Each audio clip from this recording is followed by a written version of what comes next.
أعوذ بالله من الشيطان الرجيم بسم الله الرحمن الرحيم السلام علیکم ورحمۃ اللہ وبرکاتہ۔ لرن ہولی قرآن میں خوش آمدید۔ لرن ہولی قرآن کے دوستو، آج آپ کی خدمت میں سورۃ النازعات مکیہ کا سبق نمبر 4 پیش کرنے لگے ہیں، جو کہ آیات نمبر 29 یہاں سے اس کا آغاز ہوگا۔ خود بھی سیکھیں، دوست احباب کے اندر شیئر بھی کریں ثواب کی نیت سے۔ آؤ پڑھنا شروع کریں۔ وَأَغْطَشَ لَيْلَهَا وَأَخْرَجَ ضُحَاهَا وَالْأَرْضَ بَعْدَ ذَلِكَ دَحَاهَا۔ پھر پڑھیے۔ وَأَغْطَشَ لَيْلَهَا وَأَخْرَجَ ضُحَاهَا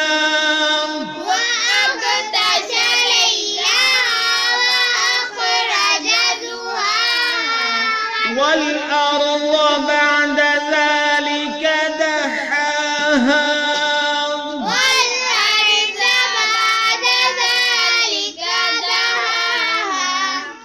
وَأَغْطَشَ لَيْلَهَا وَأَخْرَجَ ضُحَاهَا وَالْأَرْضَ بَعْدَ ذَلِكَ دَحَاهَا۔ وَأَغْطَشَ لَيْلَهَا وَأَخْرَجَ ضُحَاهَا وَالْأَرْضَ بَعْدَ ذَلِكَ دَحَاهَا۔ وَأَغْطَشَ لَيْلَهَا وَأَخْرَجَ ضُحَاهَا وَالْأَرْضَ بَعْدَ ذَلِكَ دَحَاهَا۔ وَأَغْطَشَ لَيْلَهَا وَأَخْرَجَ ضُحَاهَا وَالْأَرْضَ بَعْدَ ذَلِكَ دَحَاهَا۔ أَخْرَجَ منها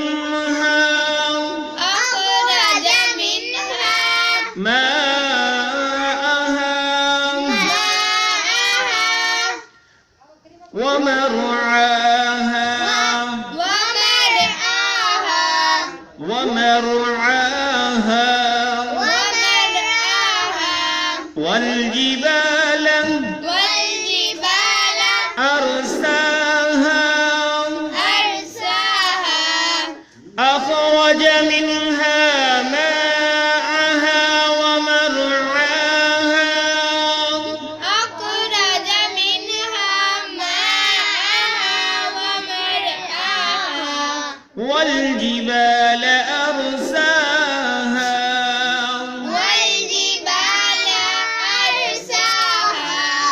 أخرج منها ماءها ومرعاها والجبال أرساها أخرج منها ماءها ومرعاها والجبال أرساها أخرج منها ماءها ومرعاها والجبال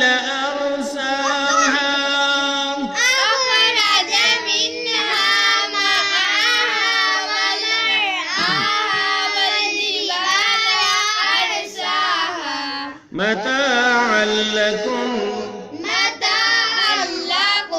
ولأنعامكم متاعا لكم ولأنعامكم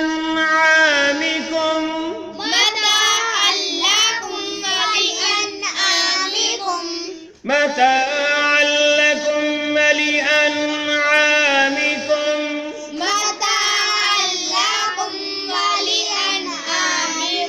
متاعا لكم ولأنعامكم۔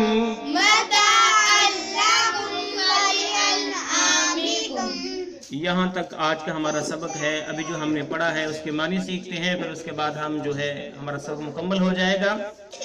آیت نمبر 29 تک جو ہے، آیت نمبر 29 تک 28 تک ہم نے پڑھا تھا، 29 سے ہمارا آج آغاز ہے۔ وَأَغْطَشَ لَيْلَهَا وَأَغْطَشَ اور تاریخ کر دیا لیلہا اس کی رات کو، یعنی جو آسمانوں کا رب العالمین نے ذکر فرمایا تو فرمایا جو اس کی رات ہے اس کو ہم نے تاریخ کر دیا، وَأَغْطَشَ تاریخ کر دیا لیلہا اس کی رات کو، وَأَخْرَجَ اور نکالی ضُحَاہَا اس کی دھوپ، یعنی جب رات ختم ہوتی ہے اس کے بعد صبح ہوتی ہے دھوپ نکلتی ہے، وَالْأَرْضَ اور زمین کہ بعد ذالکا اس کے بعد دحاہا اس کو بچھایا، یعنی پانی کو اوپر زمین پر بچھا دیا، ہمارے لیے فرش بنا دیا اور چھت کے لیے بطور آسمان کو ہمارے اوپر کھڑا کر دیا۔ اخرج منہا نکالا منہا اس سے یعنی زمین سے، ماءہا اس کا پانی، ماءہا اس کا پانی، ومرعاہا اور اس کا چارہ کھیتی باڑی، والجبالا اور پہاڑ کے ارساہا قائم کیا ان کو، متاعا لکم فائدے کو تمہارے، ولی انعامکم اور تمہارے چپاؤں کے۔ ٹھیک ہے، جو ابھی ہم نے آیات پڑھی ان کا محاورہ ترجمہ سنیں، بعد مکمل اور صحیح سمجھ آ جائے گی۔ اس کی رات کو طریق کر دیا، اس کے دن کو روشن بنایا، اور اس کے بعد زمین کو ہموار بچھا دیا، اور اس میں سے پانی چارہ پیدا کیا، اور پہاڑوں کو مضبوط گھاڑ دیا تمہارے اور تمہارے جانوروں کے فائدے کے لیے۔ تو یہاں تک ہم آج نے پڑھا، جس کا آپ نے لفظی اور بمحاورہ ترجمہ سنا، قرآن پاک پڑھنا سیکھا۔ اللہ رب العالمین سے دعا ہے کہ اللہ تعالیٰ اپنی برگاہ میں ہمارا یہ عمل قبول فرمائے، میرے لیے اور سب کے لیے ذریعہ نجات بنائے، سب کے لیے سب دوستوں کے اندر آپ نے سے شیئر کرنا ہے ذریعہ نجات کے حوالے سے، ثواب کے حوالے سے۔ اجازت دیجیے، اللہ حافظ، السلام علیکم ورحمۃ اللہ وبرکاتہ۔